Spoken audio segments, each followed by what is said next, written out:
Selamat pagi. Kamu pakai tangan gini. Pagi, pagi, pagi. Luar biasa. Benar? Pagi, pagi, pagi. Luar biasa. Ulang kita tes ya. Selamat pagi. Pagi, pagi, pagi, luar biasa. Ulang, lebih kuat lagi. Selamat pagi. Pagi, pagi, pagi, luar biasa. Ulang lagi. Oke, nah hari ini kita akan membuat sebuah peraturan sekolah yang akan kita jadikan sebagai keyakinan. Ya enggak ya? Peraturan sekolah, peraturan kelas yang akan kita jadikan sebagai sebuah keyakinan. Jadi beda ya, beda. Peraturan dengan keyakinan itu beda. Kalau peraturan itu mengikat, misalnya, Nana jangan berdiri. Nah, gitu ya. Berdiri terus dong. Jadi mengikat, peraturan sesuatu yang mengikat. Kalau keyakinan itu kesadaran kita. Saya jangan berdiri, kesadaran dari diri masing. Oke, boleh? Nah, jadi sekarang kamu masing-masing pikirkan peraturan apa yang kamu inginkan terjadi di dalam kelas ini. Minimal satu. Misalnya, jangan buang sampah. Tidak boleh sama ya? Satu orang satu. Jangan lompat jendela. Nah, jangan pemanas mandi, begitu ya? Pikirkan satu peraturan yang di dalam kelas ini. Jangan datang terlambat atau sebagainya. Sudah dipikirkan? Nah, kamu tulis ya? Ada yang mau tulis ini. Oh, sini ada dilihat ini. Nah, tulis di depan sini. Sebentar mau dilihat di depan. Tulis satu peraturan. Yang tanda ini paling.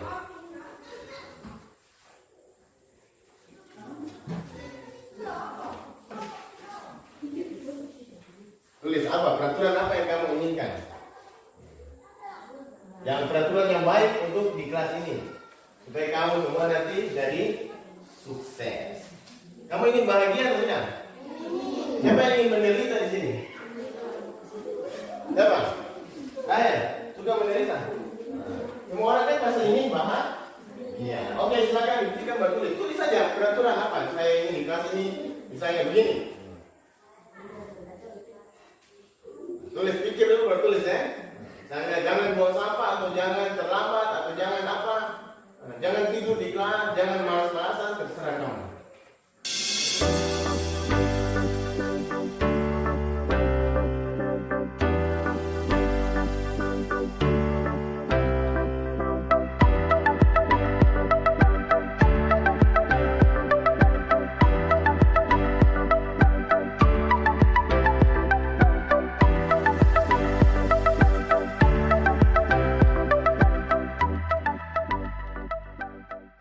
Oke, sudah selesai semua? Nah, jadi perhatikan ya, sebentar kamu akan taruh itu, kamu akan menampal pekerjaan kamu yang di kertas sticky note di depan sini. Nanti Pak Guru akan bagi.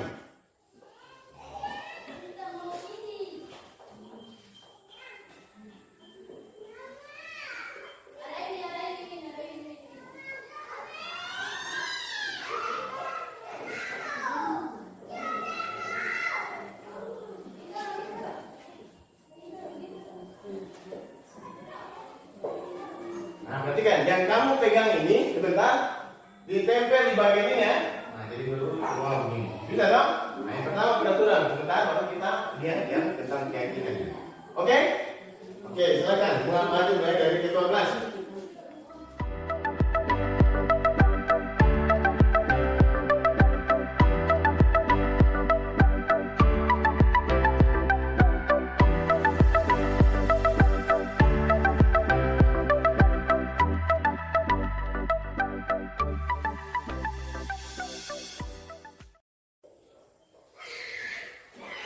Ada ya? Nah, jadi ini adalah peraturan-peraturan yang kamu inginkan ada di kelas ini. Seperti ini. Nah, sekarang kita akan merubah peraturan ini menjadi keyakinan. Saya kan Pak Guru bilang dong, peraturan itu berarti terikat ya. Kalau mengikat. Kalau keyakinan ini adalah sebuah kesadaran. Bisa paham kan? Nah, kamu sadar sendiri, kamu tidak tertekan. Kalau peraturan ini kamu terikat karena ada tekanannya. Kalau keyakinan ini kamu sadar. Misalnya jangan buang sampah, kamu sadar sendiri. Saya tidak bisa buang sampah sembarangan. Gitu ya? Nah, jadi sekarang dari kata-kata yang peraturan ini akan dibuat ke dalam bentuk keyakinan. Oke, sekarang kita akan membuat sebuah keyakinan dari peraturan yang kamu telah buat.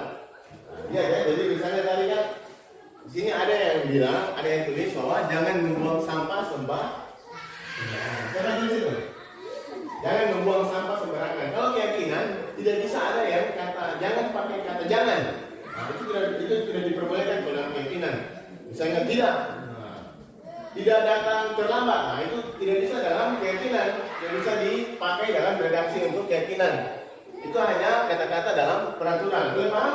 Jadi kalau misalnya jangan buang sampah sembarangan, kalau di dalam keyakinan ini diganti katanya dari maknanya positif. Jadinya begini, buanglah sampah pada tempatnya. Tuh? Yang tadi kan jangan buang sampah. Kalau yang satu buanglah sampah ya, buanglah sampah pada tempatnya. Mana yang lebih halus, lebih bagus kata-katanya? Buanglah sampah, gitu?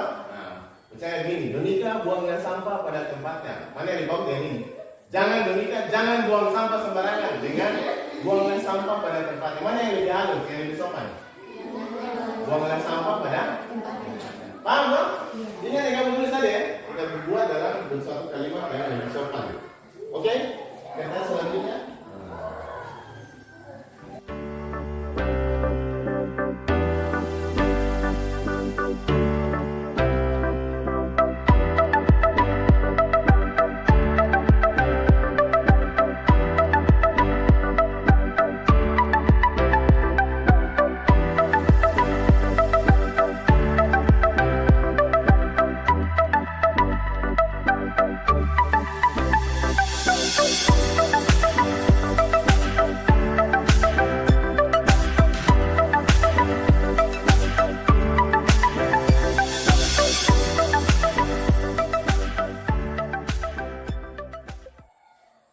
Oke, sekarang sudah siap kan? Sudah semua?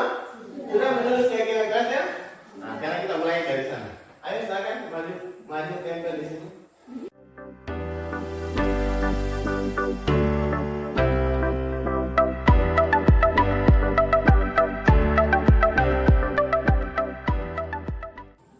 Oke, sekarang silakan Donika coba maju untuk membaca keyakinan kelas yang telah ditulis teman-teman. Membaca satu persatu. Tulisan bisa dibaca semua teman-teman.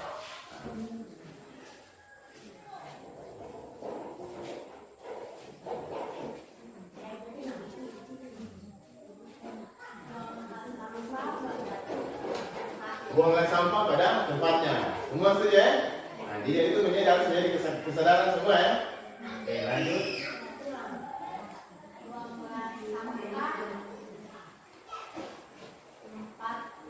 Oke, sama ini. Nah, coba ini.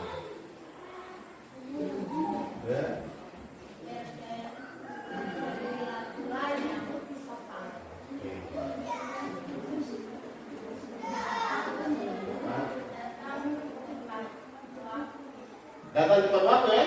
Harus sadar semua yang datang tepat waktu ya. Boleh tak?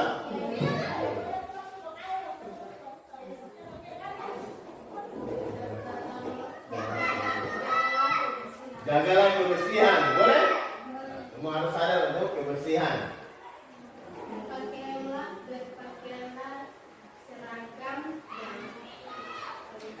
Berpakaian seragam yang lengkap. Oke, silakan dulu.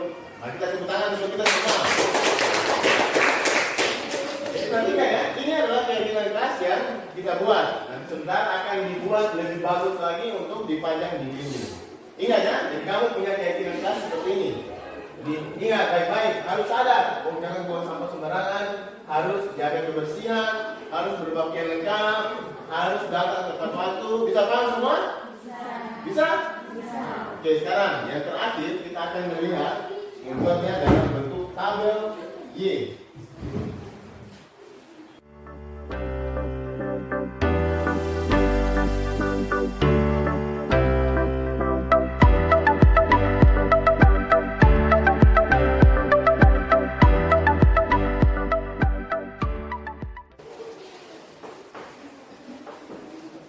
Oke, jadi ini adalah keyakinan kelas kita. Ada yang mau bertanya atau ada yang mau ditambahkan?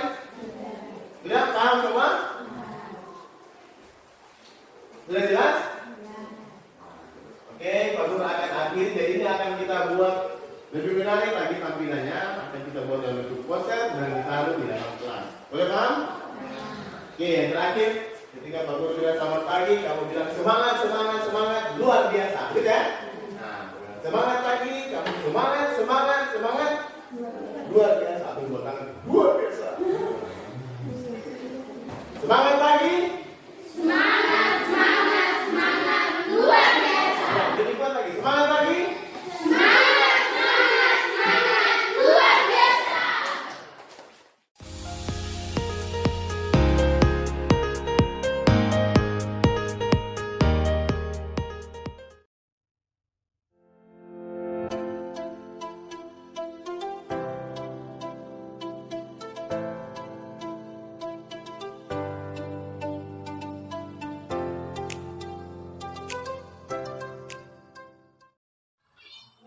Novita, tadi Pak Guru mendapat laporan dari ketua kelas, katanya kamu bertengkar. Iya, Pak Guru, saya emosi karena Joni selalu mencontek pekerjaan saya. Oh begitu. Pak Guru paham dan mengerti apa yang kamu alami. Jika Pak Guru ada di posisi kamu, sepertinya Pak Guru juga akan berbuat hal yang demikian. Lalu apa yang kamu lakukan kepada Joni?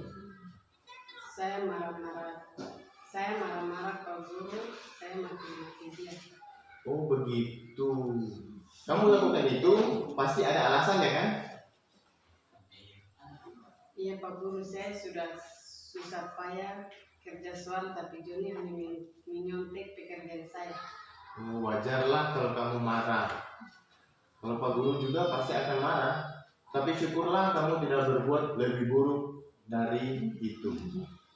Sekarang kita pikirkan, apakah tindakan kamu yang memaki-maki Joni itu sudah sesuai dengan keyakinan kelas kita atau tidak? Tidak Pak Guru. Menurut kamu, keyakinan kelas apa yang sudah kamu langgar? Saling menghormati antara teman. Ya, betul. Apakah saling menghormati antar teman itu penting untuk dilakukan? Penting sekali. Apa yang akan kamu lakukan untuk memperbaiki kesalahan ini? Saya harus bersabar dan menghormati saya. Kalau ada teman yang mencontek pekerjaan saya harus melaporkannya kepada guru. Ya, tepat sekali pemikiranmu, Novita. Tetap semangat ya. Oke, sekarang silakan kembali ke kelas. Perkenalkan, nama saya Novita Isnak dari kelas 9. Saya senang sekali diajak diskusi dengan Pak Guru untuk mendapat mengendalikan diri dari amarah saya, harus mendapat banyak bersabar dan menghormati teman-teman. Terima kasih.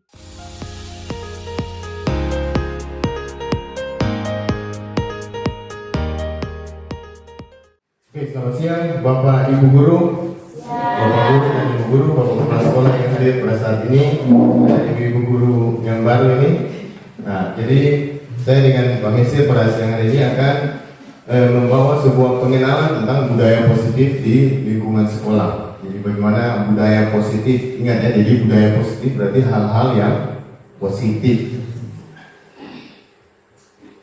Nah, ini. Jadi menemukan budaya positif di lingkungan sekolah. Menemukan budaya positif di lingkungan sekolah. Kita akan menemukan, kalau misalnya kayak Ibu Besa sudah tahu, biologi kan ada cara menemukannya bagaimana. Bisa ya? Oke. Jadi sebelumnya macam mengantuk. Coba kita berdiri dulu. Nah, berdiri di depan. Nah.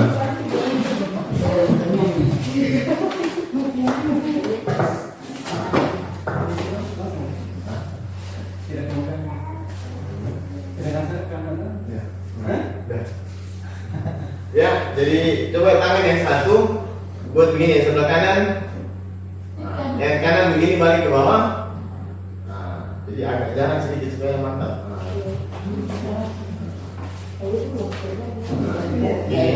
satu balik ke bawah, yang satu begini. Satu begini. Yang kanan balik ke bawah, yang satu begini. Jadi posisi ini nanti mau menangkap tangan kanan, ini mau menangkap yang tangan kiri. Nah, tancap ya. Jadi yang satu tangkap, yang satu lari, begitu ya. Coba mari kita lihat. Nah, gitu ya. Jadi taruh pas di atas ini. Taruh, jangan taruh ini di bawah saja supaya pas di bawah sini.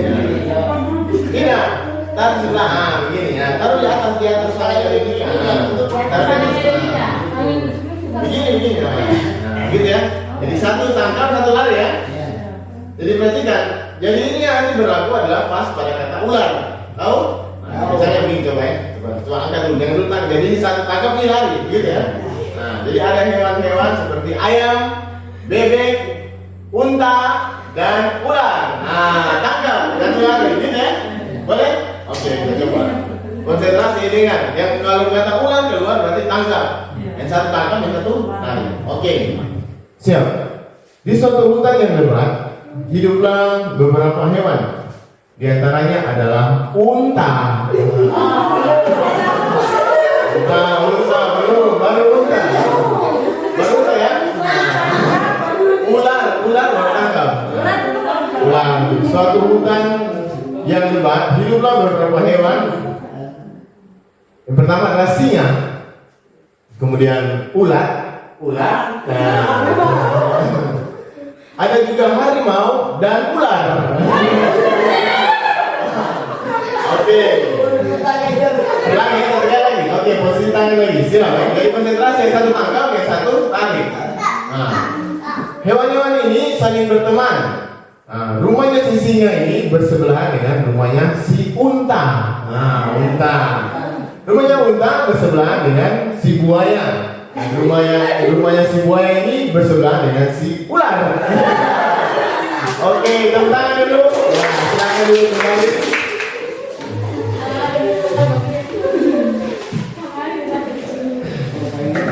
Seperti itu ya. Jadi kita akan menemukan budaya positif di lingkungan sekolah. Nah, kita akan menemukan budaya positif di lingkungan sekolah. Jadi yang membawa presentasi pada siang hari ini adalah saya dengan Pak Mesir. Kita lihat berikut. Jadi semoga Tuhan, katakan awalnya semoga Tuhan selalu semoga saja itu ya, semoga kita selalu dalam lindungan Tuhan, maksudnya begitu. Oke, kita lanjutkan. Kemudian kita akan lihat bahwa pada siang hari ini yang dijelaskan itu ada capaiannya. Capaiannya yang pertama yaitu memahami konsep budaya positif. Jadi yang meliputi tentang paradigma stimulus respon. Seperti apa paradigma stimulus respon yang kita akan lihat sebentar. Kemudian 3 teori motivasi perilaku manusia. Jadi manusia itu setiap kali berperilaku ada motivasinya. Kemudian motivasi internal dan eksternal, keyakinan kelas, hukuman dan penghargaan. Kemudian 5 kebutuhan dasar manusia, 5 posisi kontrol, dan yang terakhir adalah segitiga restitusi. Nah, segitiga restitusi ini adalah bagian yang paling penting di dalam budaya positif. Nah, ini juga penting bagi guru-guru ya. Ya, Ibu Asta, bagaimana bisa? Dan yang kedua ini yaitu menerapkan strategi disiplin positif yang memerdekakan murid untuk menciptakan ekosistem sekolah aman dan berpihak kepada murid. Nah, sekarang kita akan melihat pertanyaan pemantik. Jadi untuk mengetahui apa yang akan dikenalkan nanti ini kepada Bapak Ibu sekalian, ada yang nanti yang berpikir ini untuk apa? Nah, pertanyaan pemantik ini akan menjawab. Kita akan mengenalkan tentang apa yang akan kita pelajari di hari ini atau pada saat ini. Yang pertama, hukuman dapat mendisiplinkan anak. Nah, apakah hukuman itu dapat mendisiplinkan anak? Kalau menurut Bapak Ibu guru, ada yang bisa? Bapak, bagaimana? Bisa atau tidak? Bisa.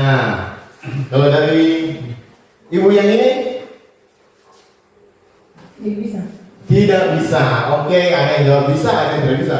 Apakah hukuman, kalau misalnya siswa datang terlambat, hukuman bisa kita tendang gitu? Nah, apakah dia nanti jadi disiplin atau tidak? Sebentar nanti kita lihat. Kemudian pemberian hukuman dan seterusnya, dan yang terakhir, memberi penghargaan dapat meningkatkan motivasi belajar anak. Jadi, apakah ketika kita memberikan penghargaan kepada anak ini akan meningkatkan motivasi belajar dari anak tersebut? Dapat meningkatkan atau tidak? Masih pikir-pikir. Oke, nanti sebentar. Jadi ini ya, sebentar akan kita ketahui seperti apa itu. Apakah memberi penghargaan itu dapat meningkatkan motivasi? Apakah memberikan hukuman itu dapat mendisiplinkan anak? Kemudian disiplin positif dan nilai-nilai kebajikan universal. Nah, lihat perubahan paradigma ini. Jadi ini ada sebuah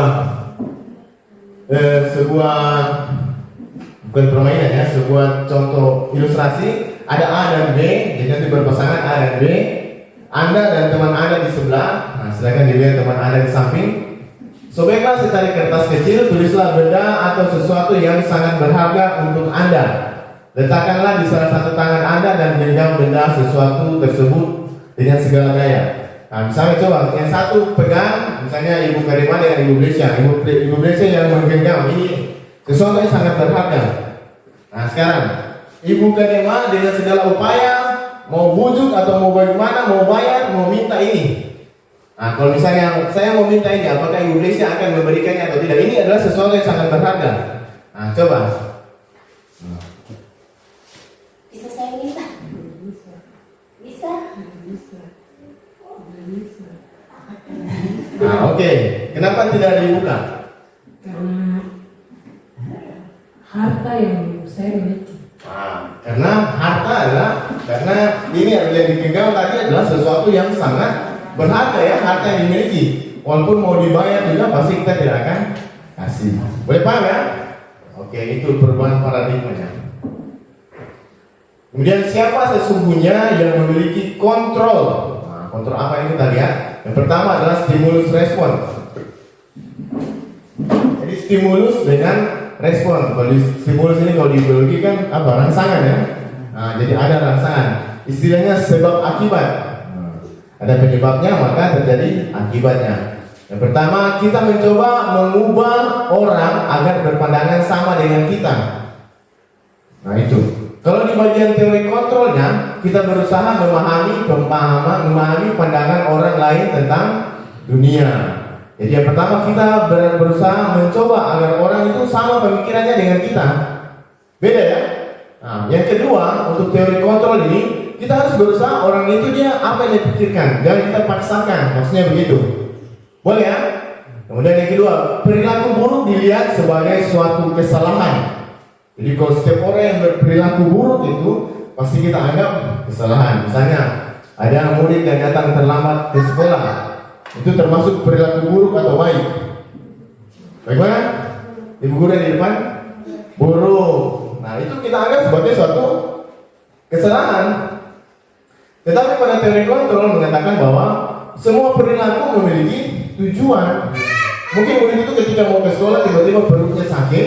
Nah, dia mungkin ada pas salah makan atau bagaimana, jadi dia bolak-balik ke kamar mandi kan? Kita tidak tahu alasannya apa. Tapi pada stimulus respon ini langsung kita memvonis bahwa dia bersalah, berperilaku buruk. Kalau kita tidak menyelidiki, kalau dalam teori kontrol kita tidak menyelidiki apa yang terjadi. Semua perilaku memiliki tujuan. Bisa dipahami ya? Oke. Asik, kasih geser sedikit. Yang berikut, orang lain bisa mengontrol saya. Nah, kalau pada stimulus respon, jadi terserah saya. Siapa orang yang mau mengatur saya, misalnya yang tinggi dia kasih apa, dia bisa atur saya. Pada teori kontrol, hanya Anda yang bisa mengontrol diri Anda sendiri, walaupun apa yang terjadi. Mana yang dipilih? Orang lain mengatur kita atau kita yang atur diri sendiri?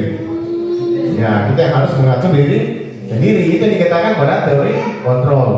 Kemudian saya bisa mengontrol orang lain. Maksudnya saya bisa mengatur orang lain, saya mau atur-atur orang lain gitu.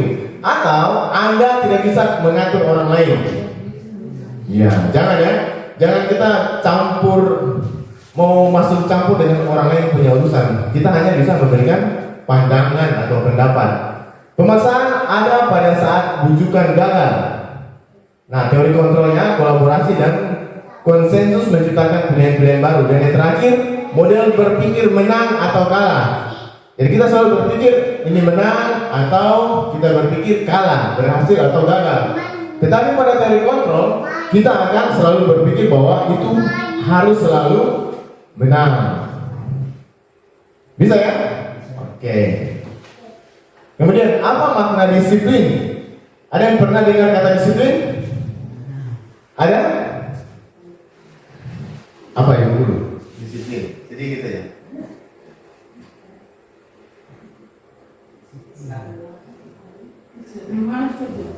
Waktu. Apa disiplin? Waktu. Coba teman lihat apa ini disiplin? Nah, disiplin itu berasal dari bahasa Latin. Nah, disiplina. Nah, kalau dia dalam bahasa Indonesia seperti itu. Yang artinya adalah belajar. Disiplin itu artinya belajar. Makna asal dari kata ini berkonotasi dengan disiplin dari ilmu dari murid-murid Sokrates dan Plato. Tahu Sokrates dan Plato? Tahu? Pernah dengar? Pernah dengar. Yang kuliah di pendidikan agama Kristen pasti tahu tentang siapa Sokrates dan Plato ini. MIPA juga ya, pasti ada ya. Ini adalah filsuf yang terkenal di dunia. Muridnya siapa yang paling terkenal? Namanya adalah Aristoteles. Oke, kita tidak bahas itu, kita lanjut. Disiplin diri membuat orang yang menggali potensinya menuju sebuah tujuan apa yang dia hargai. Jadi jelas ya? Bisa? Ibu Asnat bisa? Ibu Danika? Oke. Bapak kepala sekolah? Bisa? Oke. Kemudian selanjutnya, nilai kebajikan universal. Nilai kebajikan universal itu apa? Kalau kebajikan itu kira-kira apa? Ketika dengar kata kebajikan, kita langsung berpikir bahwa oh ini adalah ini. Nah, apa kebajikan? Apakah kebajikan itu sama dengan kebaikan? Ya, jadi kebajikan itu bisa diartikan atau didefinisikan dengan nilai-nilai kebaikan universal. Berarti secara semua, secara apa?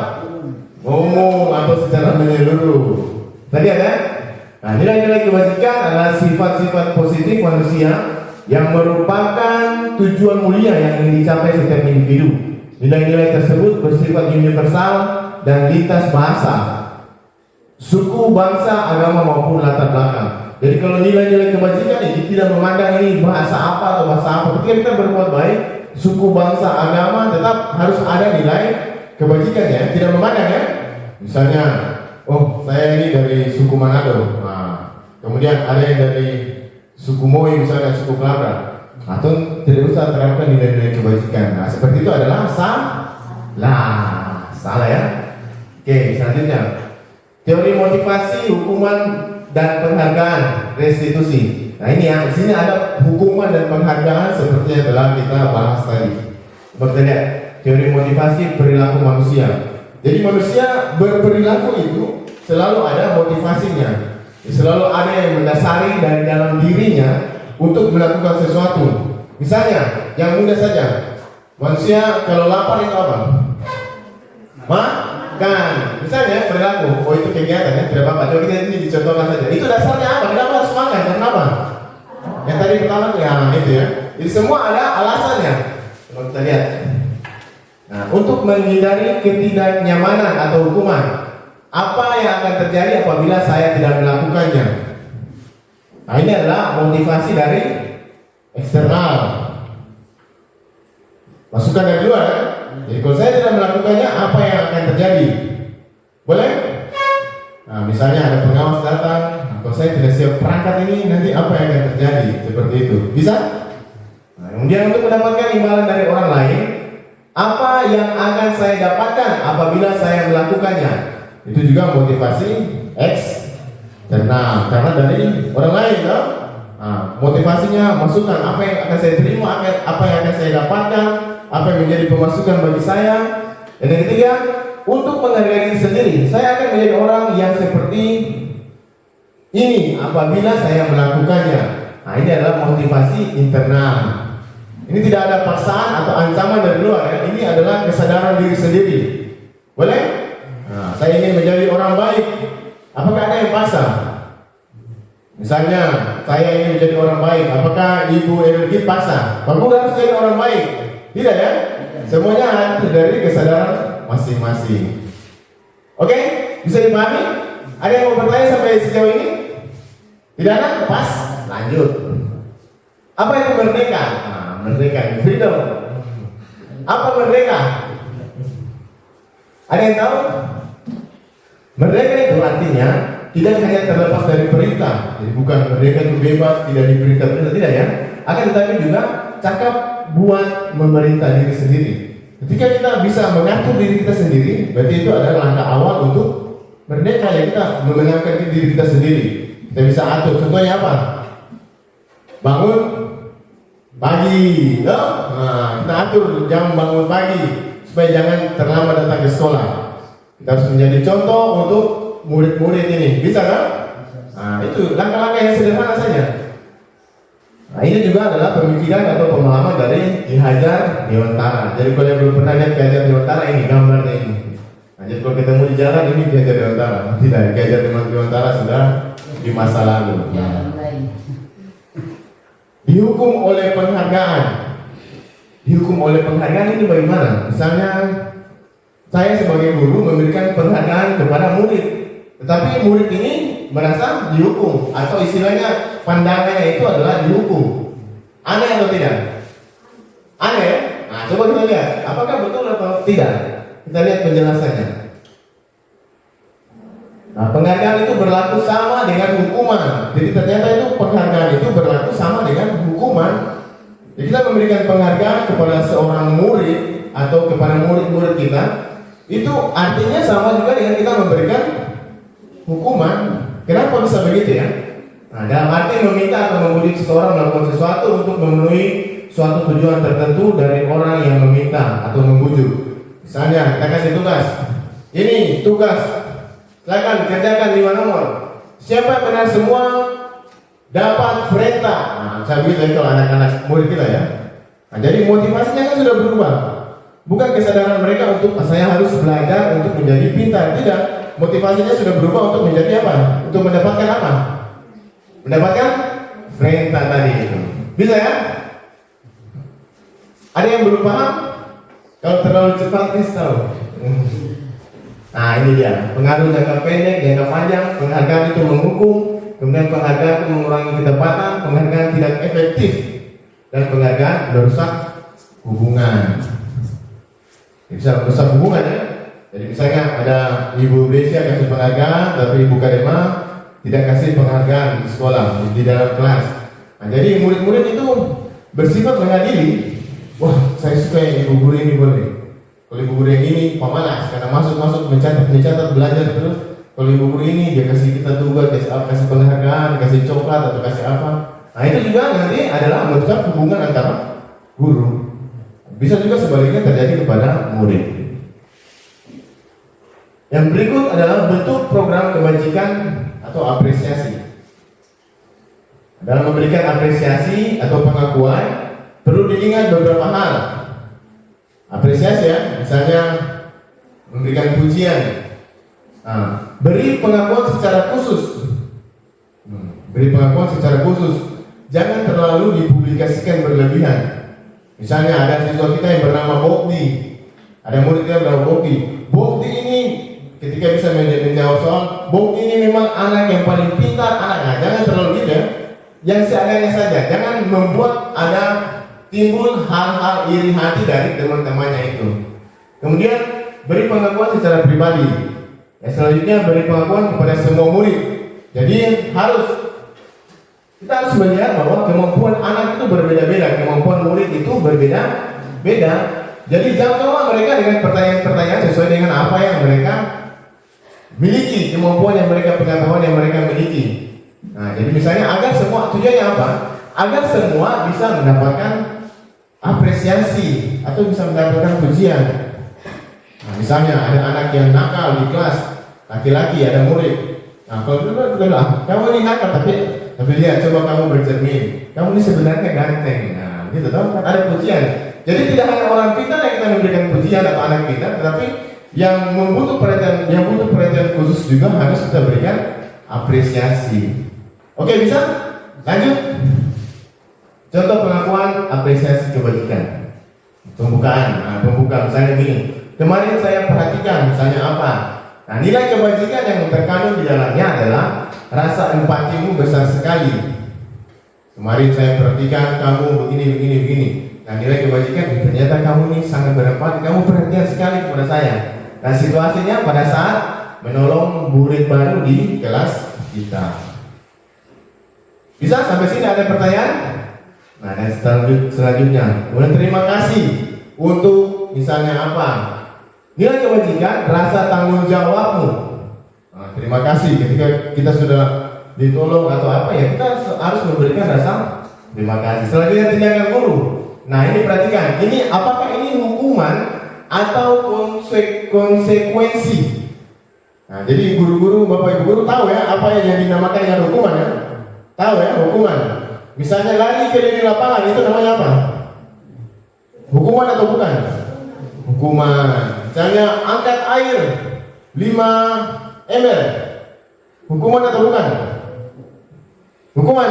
Nah, coba kita lihat mana dari pernyataan-pernyataan berikut ini yang merupakan hukuman atau konsekuensi. Pertama, mencatat 100 kali dalam buku kalimat saya tidak akan terlambat lagi karena terlambat ke sekolah. Jadi karena dia terlambat ke sekolah maka disuruh mencatat kalimat itu. Ini apakah hukuman atau konsekuensi? Hukuman itu berarti sesuatu yang diberikan, sesuatu patokan. Kalau kamu buat ini, kamu dapat ini. Tapi kalau konsekuensi, dia lebih kepada hal-hal dasar yang membangkitkan kesadaran kita. Ini apa? Hukuman atau konsekuensi? Konsekuensi ya? Nah, kita tahu sini yang ingat ya konsekuensi. Ada yang jawab hukuman? Oh, Bapak jawab hukuman. Oke. Lari mengelilingi lapangan. Apa itu?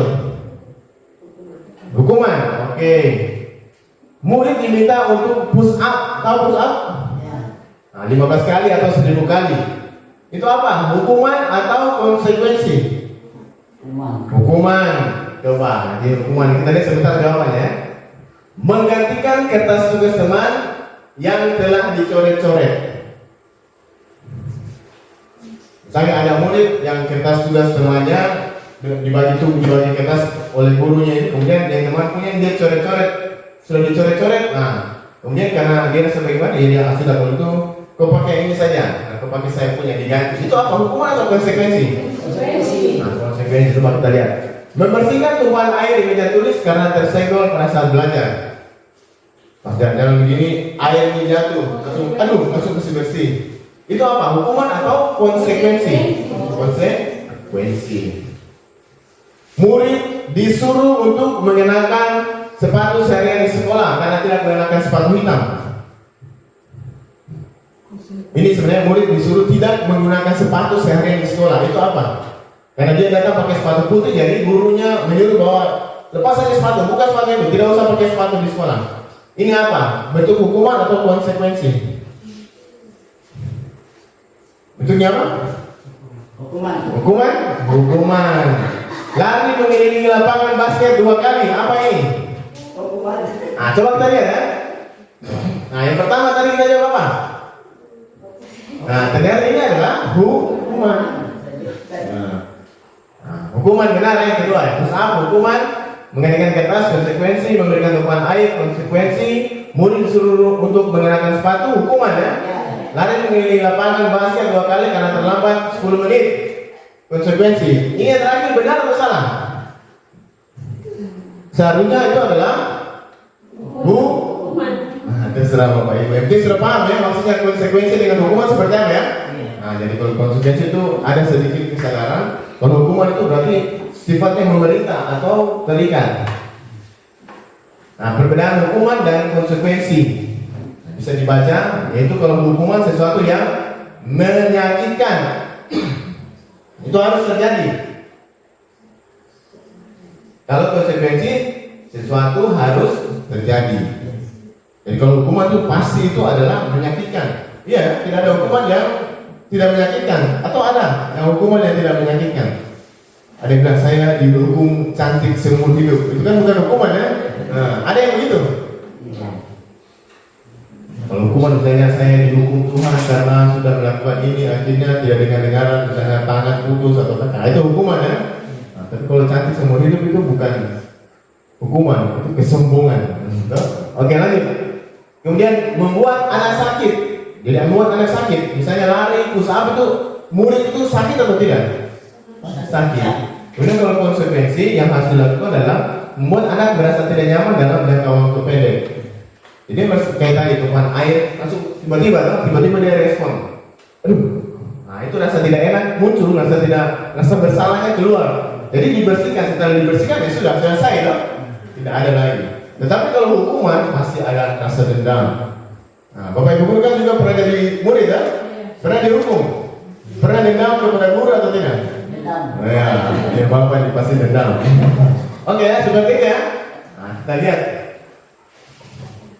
Dengan hukuman dan konsekuensi. Ya, kayaknya saya hanya sampai di sini dan akan dilanjutkan oleh Pak Mesir. Oke, silakan.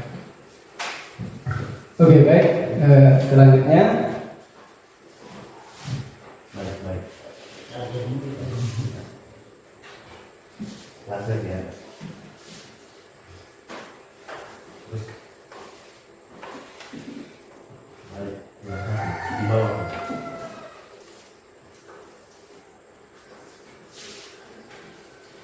Oke, kita masuk yaitu ke restitusi ya. Jadi setelah tadi dijelaskan bagaimana tentang hukuman, terus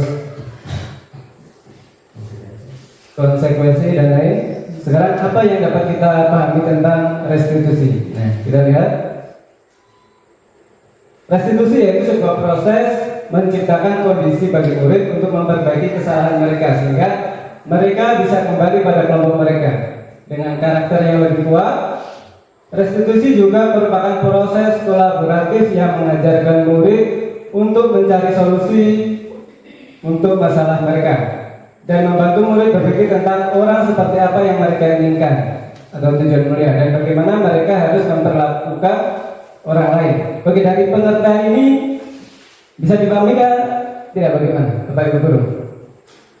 Proses menciptakan kondisi bagi murid untuk memperbaiki kesalahannya sendiri. Jadi selama ini kalau kita melihat anak didik kita atau murid kita ketika melakukan kesalahan itu apa yang kita lakukan? Menghukum. Selain itu apa lagi?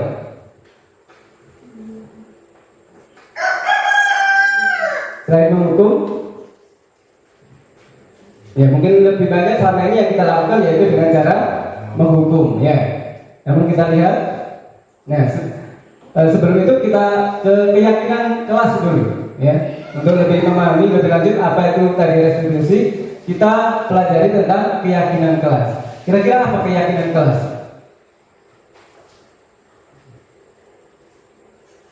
Ya, nah, keyakinan kelas ya merupakan sebuah bentuk apa?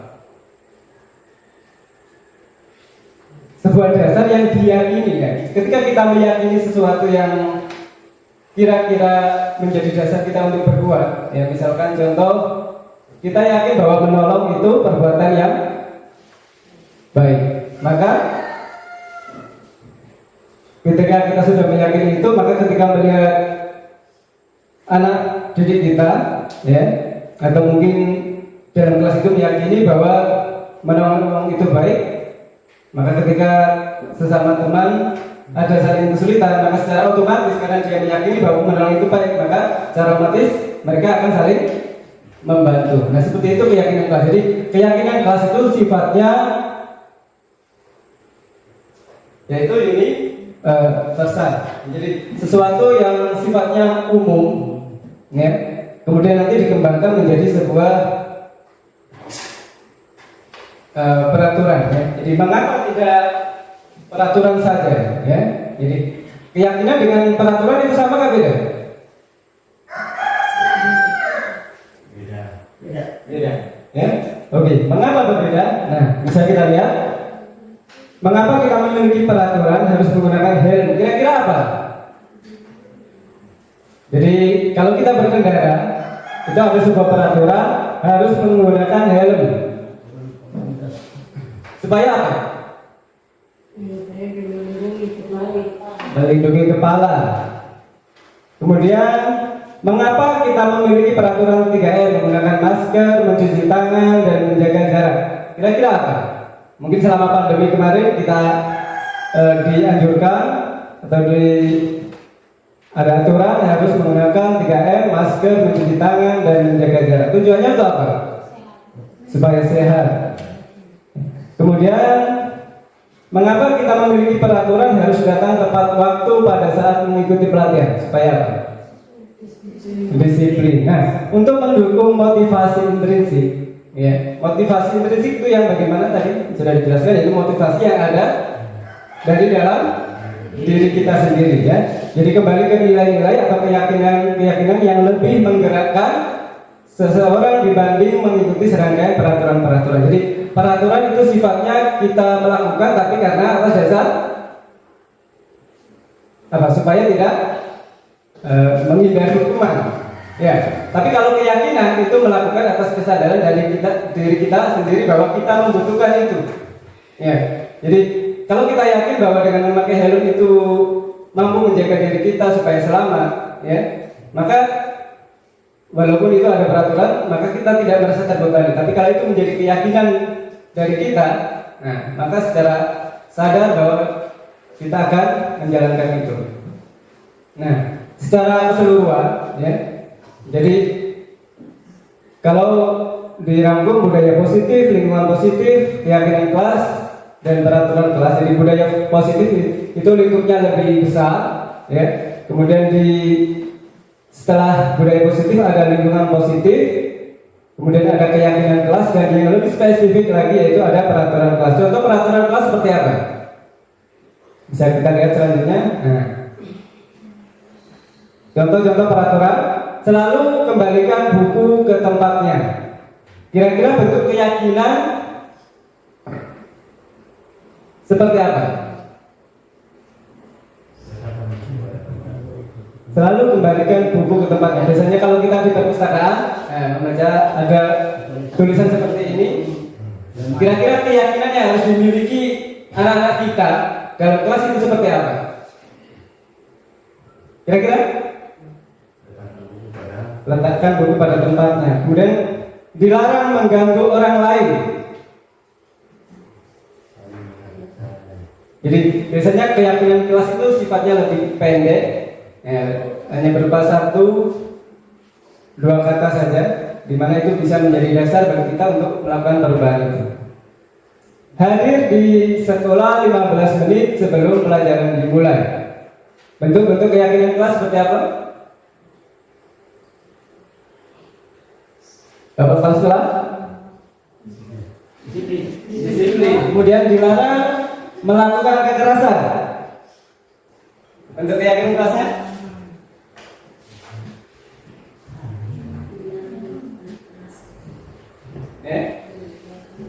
Dilarang menggunakan narkoba. Nah, ini yang masalah besar. Jangan sampai anak didik kita, murid kita menggunakan narkoba. Kira-kira supaya anak didik kita ini, murid kita sadar bahwa jangan sampai untuk menggunakan narkoba, maka kita harus membuat keyakinan kelas. Kira-kira seperti apa bentuk keyakinan kelas itu? Kemudian ada juga bentuk peraturan bergantian atau menggunakan menunggu giliran. Ya, jadi ketika mau masuk kelas, nah, jangan sampai mereka baku lari, baku tabrak, ya. Kemudian menggunakan masker dan juga berlari di dalam berlari di kelas atau koridor. Nah, kira-kira seperti apa bentuk keyakinan kelasnya? Nah, selalu kembalikan buku ke tempatnya. Itu merupakan bentuk dari tanggung jawab. Jadi apa yang sudah kita lakukan, juga kita yang harus tanggung jawab, mengembalikan kembali, ya. Kemudian dilarang mengganggu orang lain. Nah, jadi bentuk keyakinan yaitu menghormati orang lain. Kemudian hadir di sekolah 15 menit sebelum pembelajaran dimulai. Merupakan bentuk menghormati orang lain dan berkomitmen. Dilarang melakukan kekerasan. Bentuk keyakinan yaitu keselamatan, menghargai orang lain. Kemudian dilarang menggunakan narkoba, yaitu kesehatan, bergantian atau menunggu giliran. Nah, mungkin kalau kita di bank pasti ada antrean. Nah, bentuk keyakinan yang harus ditanamkan yaitu menghormati orang lain dan bersabar. Bayangkan kalau kita di sebuah bank atau di tempat lain, ya, kalau saling menyerobot, kira-kira kita marah kan tidak? Nah, jadi butuh kita tanamkan pada anak didik kita, murid kita, bahwa kita harus bisa saling menghormati serta bersabar. Kalau menggunakan masker, yaitu menjaga kesehatan dan keselamatan. Jangan berlari di kelas, itu bagian dari keselamatan dan keamanan. Jadi sifatnya keyakinan itu bersifat universal, umum. Kemudian kalau peraturan itu sifatnya lebih spesifik, ya. Kemudian ada kebutuhan dasar manusia. Kira-kira kebutuhan kita itu apa saja? makan, terus minum, terus apa lagi? Selain makan minum, apa itu saja? Pakaian, menjaga kesehatan. Nah, kebutuhan dasar manusia itu ada 5, yaitu pertama bertahan hidup, kemudian kasih sayang dan rasa diterima, penguasaan, kebebasan dan kesenangan. Ya. Kebutuhan bertahan hidup contohnya supaya kita bisa bertahan hidup, makan, minum, tempat tinggal, kebutuhan hidup atau bukan? Nah, kebutuhan hidup ya. Kemudian kebutuhan penguasaan. Nah, jadi penguasaan contohnya seperti apa? Biasanya pada diri manusia, pasti ada keinginan untuk memerintah orang lain, menguasai orang lain. Ya. Kemudian kasih sayang dan rasa diterima ini berhubungan dengan kehidupan sosial. Jadi hubungan dengan atau interaksi sama manusia. Ya. Kemudian kebutuhan kebebasan. Kebebasan berarti seperti apa? Jadi kita dalam memilih, misalkan memilih warna baju, kalau kita ditentukan oleh orang lain, kira-kira senang kan tidak? Nah, jadi kita lebih memilih sesuai dengan kemauan diri kita sendiri. Kemudian ada kebutuhan kesenangan, ya. Dengan cara apa kira? Untuk mendapat kesenangan, jalan-jalan, liburan, bermain, ya. Nah, kemudian ada jenis posisi kontrol. Jadi sebagai seorang pendidik, sebagai guru, yang kita harus paham posisi kontrol terhadap murid kita. Posisi kontrol itu ada 5, ya.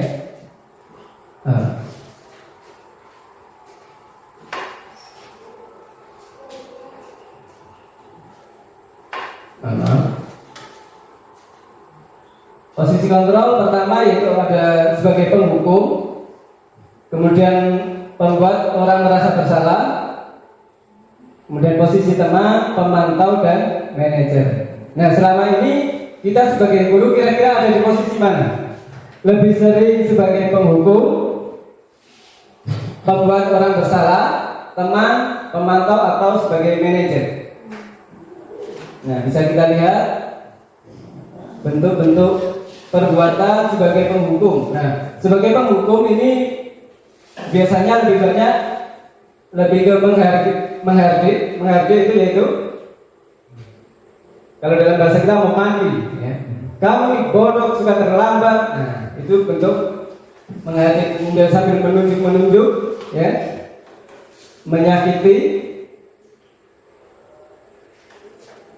dan menyindir. Selain itu dalam bentuk perkataan biasanya kalau kamu tidak melakukannya awas ya, rasakan. Ini misalnya bentuk perkataan yang sifatnya menghukum. Kemudian hasil dari sifat menghukum ini, posisi menghukum. Nah, kira-kira apa yang dirasakan oleh siswa murid kita, yaitu memberontak, menyalahkan orang lain serta berbohong. Jadi mengapa kamu terlambat? Nah, karena takut dihukum. Biasanya membuat alasan yang berbohong supaya mendapat rasa kasihan, supaya tidak dihukum, ya.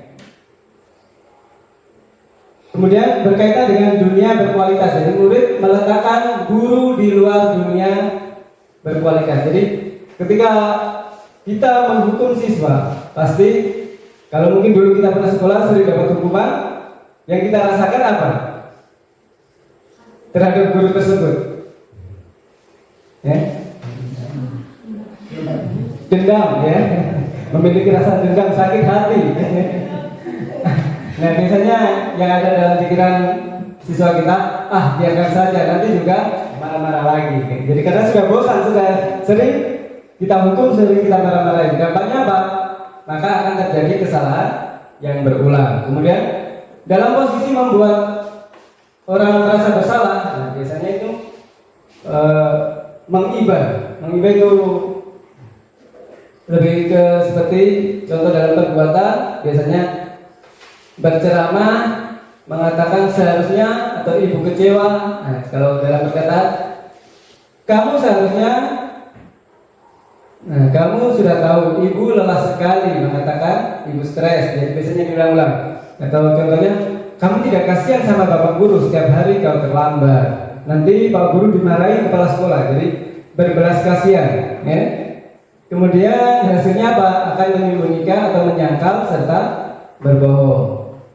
Kalau berkaitan dengan dunia berkualitas, murid meletakkan guru di dalam dunia berkualitas. Ketika dampaknya bagi siswa, biasanya ketika kita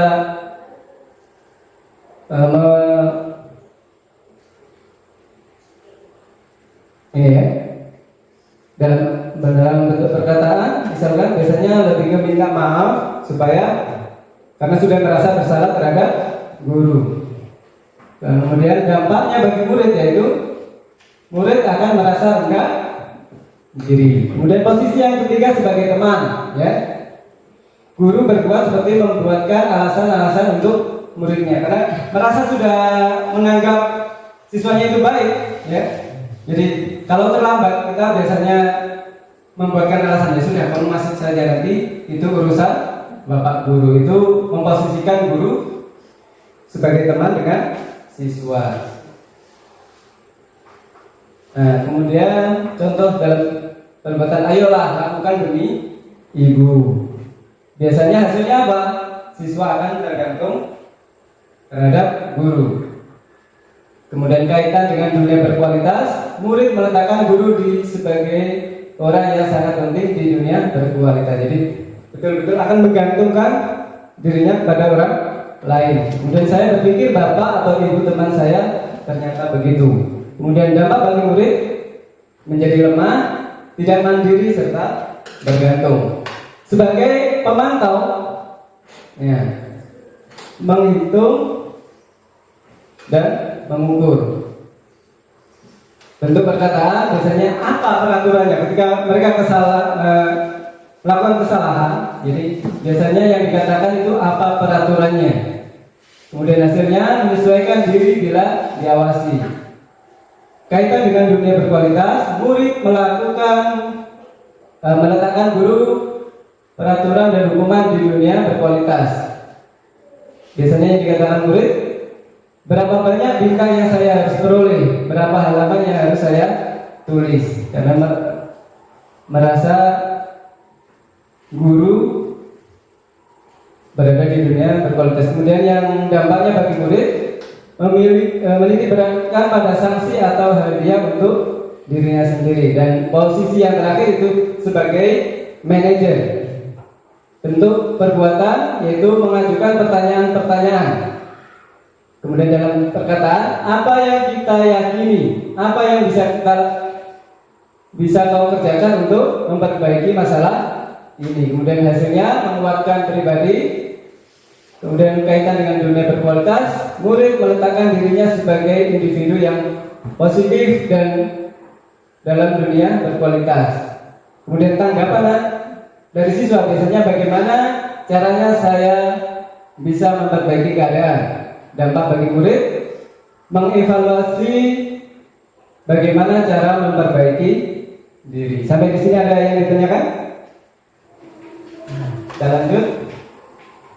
Nah, dari posisi kontrol tadi, ada berapa tadi posisi kontrol? Ada 5. Jadi dalam menghadapi posisi menempatkan diri kita pada posisi-posisi kontrol tadi, di tahap yaitu segitiga restitusi, yaitu proses menciptakan kondisi bagi murid untuk memperbaiki kesalahan mereka sehingga mereka bisa kembali pada kelompok mereka dengan karakter yang lebih kuat. Kalau melihat dari 5 posisi kontrol tadi, kira-kira posisi yang ideal kita sebagai guru, ya, itu kira-kira posisi yang mana? Apakah sebagai penghukum? Apakah membuat orang bersalah sebagai teman, pemantau, atau manajer?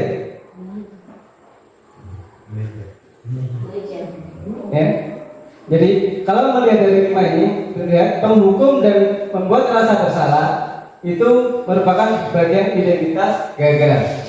Kemudian kalau teman dan pemantau itu identitas berhasil dan sukses. Kemudian kalau kita menerapkan sebagai manajer berarti kita pada tahap identitas berhasil atau sukses. Jadi ketika kita sebagai guru kira-kira diharapkan pada posisi yang mana? Penghukum, membuat merasa bersalah, teman, pemantau atau manajer? Sebagai manajer ya. Jadi mengajukan pertanyaan-pertanyaan apa yang bisa diyakini dari mereka. Jadi kita tidak boleh langsung pada tahap menghukum. Ya, jadi menghukum, apakah kemudian menghukum itu tidak boleh? Boleh atau tidak menghukum? Ya, jadi posisi menghukum itu nanti diharapkan pada posisi terakhir ketika langkah-langkah sebagai manajer, pemantau, teman, membuat rasa bersalah itu tidak berdampak bagi siswa. Ya, jadi langkah utama pertama yang diharapkan yaitu kita bisa mengambil posisi manajer. Ya. Nah, ketika kita mengambil sebagai posisi manajer diharapkan bisa melaksanakan segitiga restitusi ketika siswa menghadapi masalah atau melakukan pelanggaran, yaitu proses menciptakan kondisi bagi murid untuk memperbaiki kesalahan mereka. Jadi sehingga mereka bisa kembali pada kelompok mereka dengan karakter lebih kuat. Ya. Jadi maksudnya bagaimana? Murid untuk memperbaiki kesalahan mereka sendiri. Jadi yang memperbaiki ini guru atau siswanya? Siswa atas keyakinan yang mereka yakini. Ya. Nah, segitiga restitusi. Ya. Tahapan yang harus kita lakukan ketika menghadapi siswa yang melakukan pelanggaran atau masalah, ya, yaitu pertama menstabilkan identitas, ya. Menstabilkan identitas itu seperti apa? Ya. Jadi setiap orang pasti pernah melakukan kesalahan. Kamu bukan satu-satunya yang pernah melakukan ini. Jadi ketika kita menghadapi siswa yang bermasalah, tidak boleh langsung menghukum kau perbuatanmu ini salah karena begini-begini. Tapi kita mencoba menjadi manajer dengan mengajukan banyak pertanyaan. Misalkan siswa ini sering terlambat, ya. Kira-kira pertanyaan seperti apa pertama yang akan kita berikan kepada anak? Mungkin pertanyaan mengapa kamu terlambat? Ya. Nah, jadi kita bisa melakukan menstabilkan identitas. Jadi dengan harapan apa? Anak atau murid kita itu tidak merasa bersalah karena misalkan terlambat kemarin atau mereka sering bolos atau pulang sebelum jam pelajaran. Pak Guru kemarin menerima laporan bahwa kau pulang sebelum jam pelajaran dimulai. Kira-kira betul kan tidak? Pasti anak akan menjawab betul. Nah, tapi di tahap menstabilkan ini kita tidak boleh langsung melakukan atau menghukum mereka, tapi harus menstabilkan dulu. Tidak boleh membuat anak merasa bersalah. Jadi, ya apa yang kamu lakukan mungkin juga pernah dilakukan oleh teman-teman lain. Jadi dia melakukan kesalahan itu bukan dia sendiri, bahwa kesalahan itu juga pernah dilakukan oleh orang lain. Ya. Nah, setelah menstabilkan, ya. Jadi diharapkan siswa itu bisa menguasai dirinya sendiri ketika sudah melakukan kesalahan. Dia sadar, oh ya saya melakukan kesalahan. Tapi kesalahan itu bukan saya sendiri yang pernah lakukan, tapi ternyata juga pernah dilakukan oleh orang lain. Kemudian tahap selanjutnya yaitu memvalidasi kebutuhan. Ya, tahap ini yaitu kita menanyakan tentang adakah cara yang lebih efektif untuk mendapatkan apa yang kamu butuhkan. Kemudian atau tentu kamu punya alasan mengapa melakukan itu. Nah, mungkin mengapa kamu kemarin bolos? Nah, jadi kita tanyakan alasan dulu. Ya, setelah kita tadi menstabilkan, oh ya pulang sekolah ke bolos itu juga pernah dilakukan teman-teman yang lain. Nah, di tahap validasi ini kita tanyakan, mengapa kamu pulang lebih awal? Mungkin mereka akan menjawab karena saya sakit atau mungkin karena saya lapar. Nah, begitu. Jadi kita tanya alasan, kemudian menanyakan kembali adakah cara yang lebih efektif untuk mendapatkan apa yang mereka butuhkan. Ya. Di tahap terakhir yaitu menanyakan keyakinan. Nah, jadi sesuai dengan yang lalu tadi, keyakinan yang sudah mereka sepakati di kelas. Ya. Jadi ketika kalau kita mau pulang dulu atau siswa mengalami masalah, ya, kira-kira apa yang harus mereka lakukan? Keyakinan apa kira-kira? Kebutuhan apa? Ketika mereka mau pulang harusnya minta izin terlebih dahulu, tidak kemudian langsung pulang. Ya, itu di tahap menanyakan keyakinan. Jadi mereka bisa menyadari kesalahan dia dan memperbaiki kesalahan yang sudah dia perbuat sendiri. Jadi kita hanya menuntun mereka untuk bisa menyadarkan atau supaya mereka tidak melakukan kesalahan yang sama. Jadi ini lebih mewujudkan kemotivasi yang ada dalam diri mereka sendiri sesuai dengan keyakinan yang sudah disepakati bersama. Ya. Nah, contohnya, ya, untuk menstabilkan identitas, berbuat salah itu hal yang manusiawi. Ya, tidak ada manusia yang sempurna. Bapak atau ibu juga pernah berbuat salah. Kita pasti bisa menyelesaikan permasalahan ini. Bapak atau ibu tidak tertarik untuk mencari tahu siapa yang benar, siapa yang salah. Bapak, ibu lebih tertarik untuk menyelesaikan masalah. Kalau kamu menyalahkan dirimu sendiri terus-menerus, apakah kamu bersikap baik pada dirimu? Nah, ini contoh-contoh perkataan dalam tahap menstabilkan identitas. Kemudian tahap validasi. Ya, jadi ini membantu murid untuk mengenali kebutuhan dasar yang ingin terpenuhi. Ya. Contoh perkataan yang biasanya diucapkan dalam tahap validasi kebutuhan yaitu, kamu bisa saja kan melakukan hal yang lebih buruk, tapi kamu tidak melakukannya. Atau kamu pasti punya alasan mengapa melakukannya. Contoh lain, apa yang penting bagi kamu? Kamu boleh tetap berusaha menjaga sikap itu, tetapi tambahkan sikap yang lain. Dan apakah kamu bisa melakukan dengan lebih baik lagi? Kemudian di tahap menanyakan keyakinan, yaitu apakah nilai-nilai yang kita percaya di kelas atau di sekolah kita, kemudian nilai-nilai universal, kemudian ingin menjadi anak seperti apa, kemudian apa yang kamu rasakan ketika kamu melakukan itu, kamu menjadi orang yang mau menjadi orang yang seperti apa. Nah, dari awal materi sampai terakhir ini tadi, ada pertanyaan? Kalau tidak ada, tahap terakhir kesimpulannya bahwa disiplin positif ya, ada 4 kontrol, yaitu Anda tidak bisa mengontrol orang lain. Yang bisa mengontrol yaitu hanya diri kita sendiri. Tapi ketika orang mengontrol, menyuruh kita dan kita mau, berarti itu kita mengontrol diri sendiri bahwa agar bisa diperintah oleh orang lain. Jadi bukan berarti orang lain yang mengontrol kita. Kemudian semua perilaku memiliki tujuan. Jadi ada alasan. Misalkan anak membolos tadi pasti ada alasannya. Anak berkelahi pasti ada alasannya. Jadi semua perilaku itu memiliki alasan. Kemudian model berpikir harus menang, tidak boleh menang kalah. Kolaborasi dan konsensus menciptakan pilihan-pilihan baru. Di tahap ini realistis kebutuhan. Nah, ada 5 di bawahnya ya. Yang makna disiplin, belajar kontrol diri dengan mengenali potensi kita agar tercapai tujuan. Kemudian yaitu sesuatu menjadi seseorang yang kita inginkan berdasarkan nilai-nilai yang kita hargai.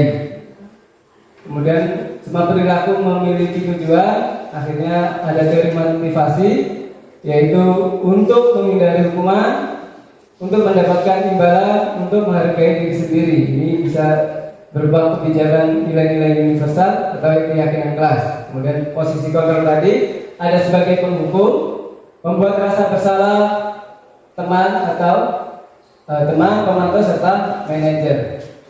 Sebagai manajer kita harus bisa melakukan tahapan-tahapan restitusi, yaitu menstabilkan identitas, validasi serta menanyakan keyakinan. Dan 5 kebutuhan dasar manusia tadi yaitu kebutuhan bertahan hidup, pengakuan, penguasaan, kasih sayang dan rasa diterima, kesenangan serta kebebasan.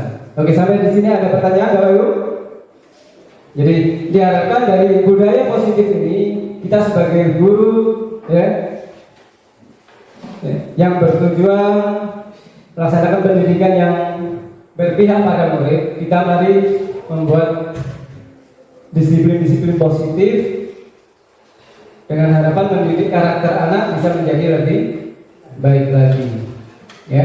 Dan harapan kita sebagai guru juga bisa mengambil posisi kontrol, yaitu sebagai manajer, ya. Bukan berarti kemudian menghukum tidak boleh, tapi kita harus melalui tahapan yang lebih utama lagi, yaitu manajer dengan melakukan tahapan restitusi. Oke, sampai di sini ada yang ditanyakan atau ada yang disampaikan? Tidak ada? Baik, terima kasih. Ya. Kalau tidak ada yang ditanyakan, semoga apa yang kami sampaikan tadi bisa bermanfaat dan bisa diterapkan di sekolah masing-masing, ya. Baik dari Bapak Kepala Sekolah SD, teman-teman guru dari SMP, dan juga teman-teman dari praktisi yang lain. Demikian yang bisa saya sampaikan. Terima kasih dan selamat siang.